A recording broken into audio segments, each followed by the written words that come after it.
আবারও দেখিয়ে দিল হোয়াটসঅ্যাপ বিল্লাল শিশু সাইমনের জন্য। 7 দিনের মধ্যে যদি 1 টাকাও ম্যানেজ না হয়, থটস অফ বিল্লাল পুরো 10 লাখ টাকা দিয়ে দিবে। আসসালামু আলাইকুম। সাইমনের জন্য আমরা 10 লক্ষ টাকা সংগ্রহ করব, কারণ আমার এখন নেক্সট কাজ হচ্ছে আমি সাইমনের জন্য কিছু করতে চাই। কারণ আমার প্রত্যেকটা সেকেন্ড, প্রত্যেকটা মিনিট অনেক গুরুত্বপূর্ণ সাইমনের জন্য হলেও। পুরো বাংলাদেশকে বলতেছি, সাইমনের জন্য আমরা 7 দিনের 7 দিনের আলটিমেটাম মনে করতে পারি, 7 দিনের চ্যালেঞ্জ, যে 7 দিনের মধ্যে টাকা ম্যানেজ করব। আর এটাও বলে রাখি, 7 দিনের মধ্যে যদি টাকা ম্যানেজ না হয়, যদি 1 টাকাও ম্যানেজ না হয়, থটস অফ বিল্লাল পুরো 10 লাখ টাকা দিয়ে দিবে। কিন্তু একজন থটস অফ বিল্লাল যদি দিয়েই দেয়, জীবনের আরেকটা সাইমনের পাশে যখন দাঁড়াইতে হবে তখন কেউ দাঁড়াবে না। থটস অফ বিল্লালের শক্তি সামর্থ্য না থাকলে কিভাবে দাঁড়াবে?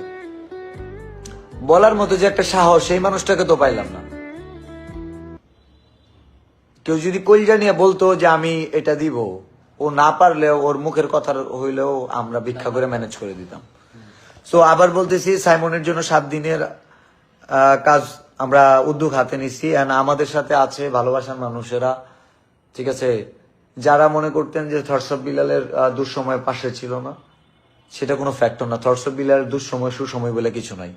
প্রত্যেকটা সময়ই থটস অফ বিল্লালকে আরো আরো অনেক ধাপ এগিয়ে নেওয়ার একটা সুযোগ থাকে। সো আমি মনে করি প্রত্যেকটা জেলার কন্টেন্ট ক্রিয়েটররা সাইমনের পাশে দাঁড়ান।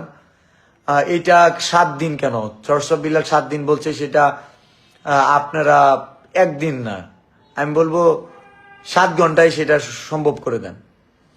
এন্ড আমি কত টাকা দিব সেটা অনেকের প্রশ্ন দাঁড়াতে পারে, যে মানুষের কাছে টাকা এনে দিয়ে কি করতেছে, নিজে কিছু দিচ্ছে না। আমি আবার স্মরণ করাই দিই, শেরপুরের বন্যায় 11 লক্ষ টাকা ম্যানেজ হইতে একটু সময় লাগতেছিল, আমার ধৈর্য কুলা ছিল না। 2 লক্ষ টাকা, 2,04,000 দিয়ে দিছি।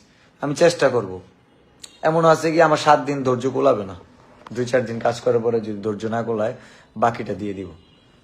এখানেই থটস অফ বিল্লাল অহংকারী। এরকম অহংকারী মানুষ যদি থটস অফ বিল্লাল পাইতো, তাহলে আপাতত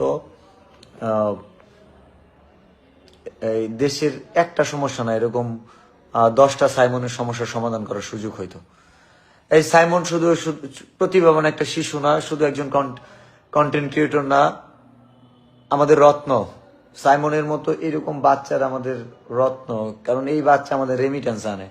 আপনি মানেন আর না মানেন, আপনি অনেক কিছুই বলতে পারবেন, এই ছোট পোলাপান পড়ালেখা করে গুল্লাই গেছে ভাই, $1 দেশে নিয়ে আসেন, বৈধ উপায়ে $1 দেশে নিয়ে আসেন, দেখেন। তো সাইমন আমাদের অনেক হাসাইছে, অনেক বিনোদন দিচ্ছে। ওর মতো